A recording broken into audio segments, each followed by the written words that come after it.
तो नीट में धांधली के आरोपों को लेकर के लगातार देश में बवाल है।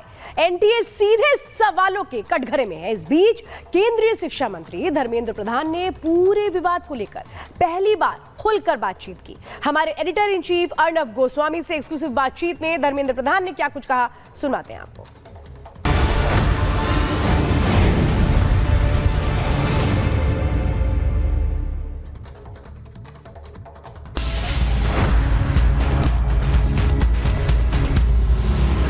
नमस्कार। बहुत लोग उत्सुकता से आपके लिए वेट कर रहे हैं। Thank you very much Dharmendra Pradhan ji. मैं हिंदी में सवाल पूछूंगा ताकि हमारे Hindi channel Republic Bharat, Bangla channel Republic Bangla, Republic Kannada और रिपब्लिक इंग्लिश में भी इसका सीधा प्रसारण हो। तो मैं आपसे 2-3 सवाल पूछना चाहूँगा। मैं चाहूँगा आप पूरी समय से हमें इस पर विस्तृत तौर से इसका जवाब दें ताकि जितने हमारे स्टूडेंट्स हैं इनको एक तरह से आश्वासन भी मिले और फ्यूचर प्लानिंग भी कर सके। पहला सवाल मेरा ये है कि हमने एक पोल चलाई थी धर्मेंद्र प्रधान जी की, should the NEET exam be held again, यानी कि नीट एग्ज़ाम क्या फिर से होनी चाहिए। 80 से ज़्यादा प्रतिशत लोगों ने कहा कि नीट एग्ज़ाम को फिर से करवाइए। तो क्या सरकार इस ऑप्शन के लिए ओपन माइंडेड है?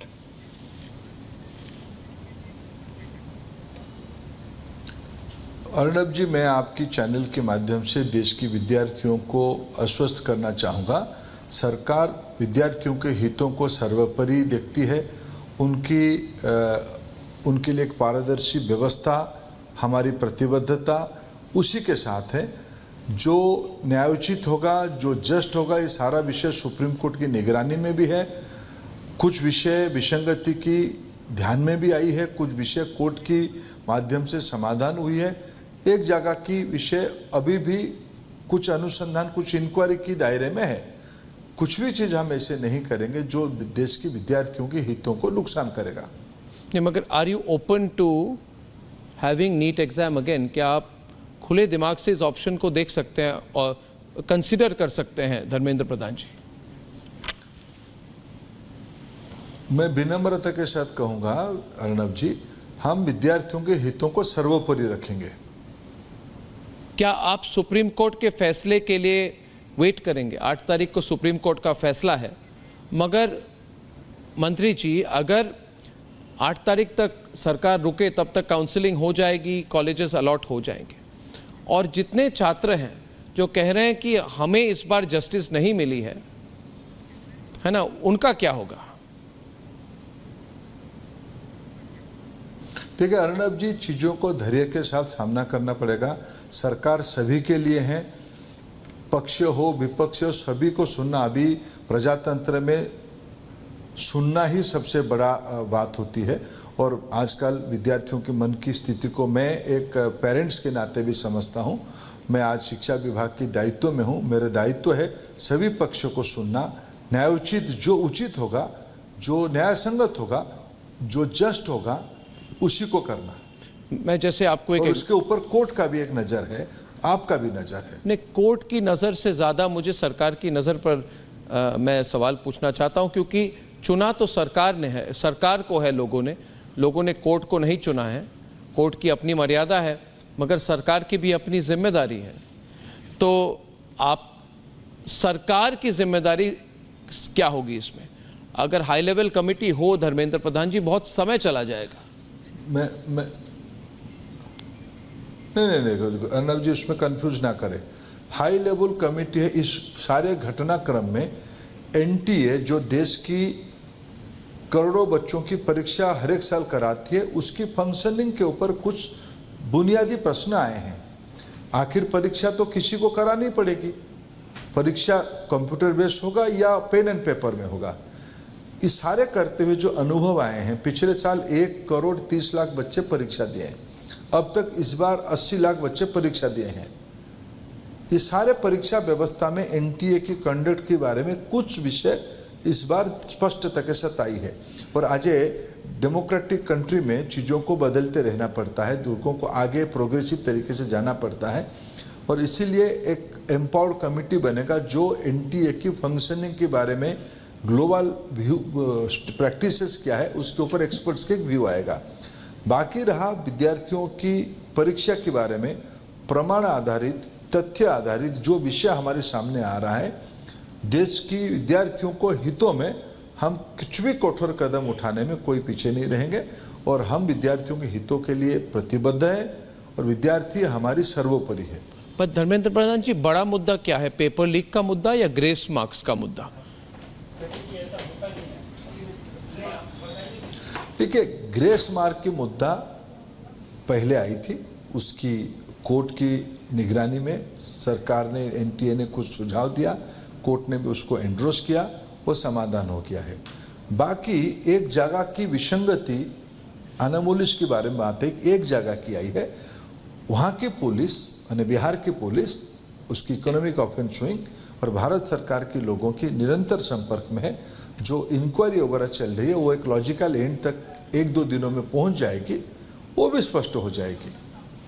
प्रधान जी, हमारे देश में हम हमेशा मेरिट की बात करते हैं कि आप परिश्रम कीजिए, आप आगे बढ़ेंगे, और आजकल एक तरफ वो बात है, दूसरी बात ये भी है कि देश में राजनीति इतनी हो रही है कि युवाओं को उकसाना भी बहुत आसान हो गया है। हालांकि ये भी सच्चाई है कि पिछले 48 घंटों में, 24 घंटों में 2 एग्ज़ाम्स कैंसिल हुए, एनसीईआरटी और नेट, और आपने खुद कहा है कि डार्क वेब में, ये बहुत बड़ी बात आपने कही है कि डार्क वेब में, डार्क नेट में ये पेपर लीक हो गया था। तो इसके पीछे कोई ना कोई तो बहुत बड़ा हाथ है। एक जो मैं कह रहा हूँ एग्जाम माफिया होगा, कोई एजुकेशन माफिया होगा, ये कोई आम आदमी तो नहीं करा सकते ना डार्क वेब में लेना। एक ऑर्गेनाइज्ड इंडस्ट्री एक माफिया तरह से बन गई है। तो मेरा सवाल ये है धर्मेंद्र प्रधान जी, अब तक आप पहले भी शिक्षा मंत्री रह चुके हैं, ये बात आपके सामने क्यों नहीं आई? इस पर एक्शन क्यों नहीं हुआ अब तक? अर्नब जी, जब भी ये डार्क नेट की बात आई, गृह विभाग की I4C एजेंसी ने कल ही हमको 3 बजे यूजीसी चेयरमैन को बताया कि ये क्वेश्चन में, इस एग्जामिनेशन में कॉम्प्रोमाइज होने की ये इंडिकेशन है, ये प्रमाण है। हम समय नहीं बिताए उसके ऊपर, उसको कैंसिल करने में। तुरंत ही हमने सीबीआई इंक्वायरी लगा। आपने सही कहा, आज बदलते हुए समय में हमने कई विषयों को कभी कल्पना, 10 साल पहले ये विषय ही नहीं था, आज इस विषय को हमको स्वीकार करना पड़ेगा। ये डार्क नेट, ये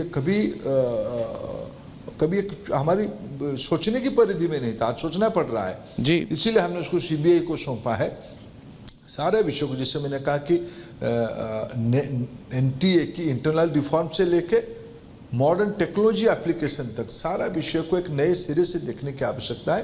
ये सारे में देश में विद्यार्थियों को अच्छे पढ़ाई करवाना है, मेरिट्स को आगे रखना है, देश में नौकरियों में पारदर्शिता लाना है, ये सब भारत सरकार प्रतिबद्ध है उसको करने के लिए। हमने तो कानून भी लाया, पब्लिक एग्जामिनेशन में कोई गड़बड़ी ना हो, लॉ डिपार्टमेंट ने कानून लाया है, जल्दी उसको अमल भी किया जाएगा। कानूनी व्यवस्था और प्रशासनिक व्यवस्था के माध्यम से हम आश्वस्त करना चाहेंगे। इस समस्या को मैं एकदम स्वीकार भी करता हूँ, जो हुआ ये नहीं होनी चाहिए, उसके लिए कोई जिम्मेवार है तो शिक्षा विभाग के इंचार्ज के नाते मैं भी जिम्मेवार हूँ। लेकिन इसको मैं आश्वस्त करना चाहूँगा कि इसको आगे ले चल के इसमें हम सभी के सहयोग चाहिए, इसको एक लॉजिकल एंड ट्रांसपेरेंट एंड तक ले जाने के लिए। प्रधान जी, क्या ये पटना तक सीमित था ये लीक?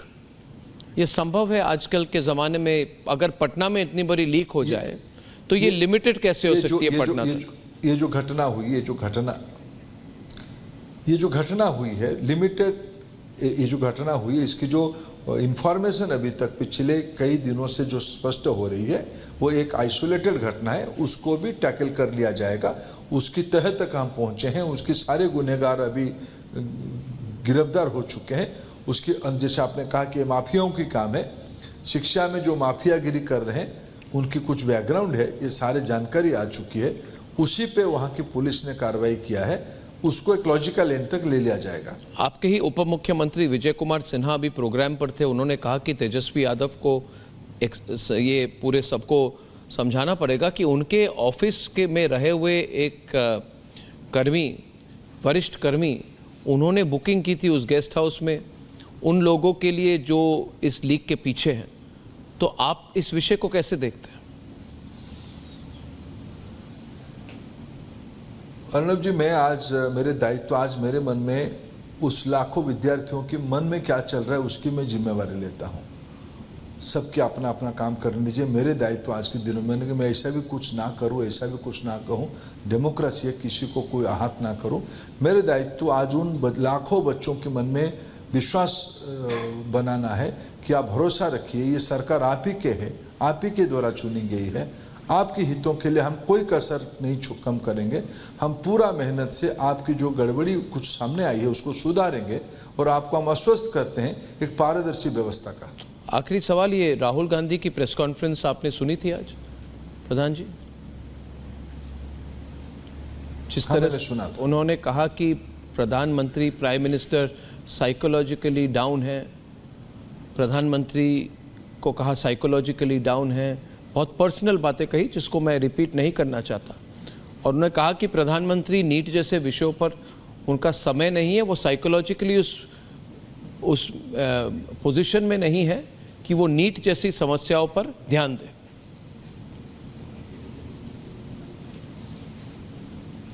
देखिए राहुल जी, मेरा भी एक स्वभाव है, किसी की संस्कार और किसी के मन की कुंठा के बारे में हम क्या कह पाएंगे।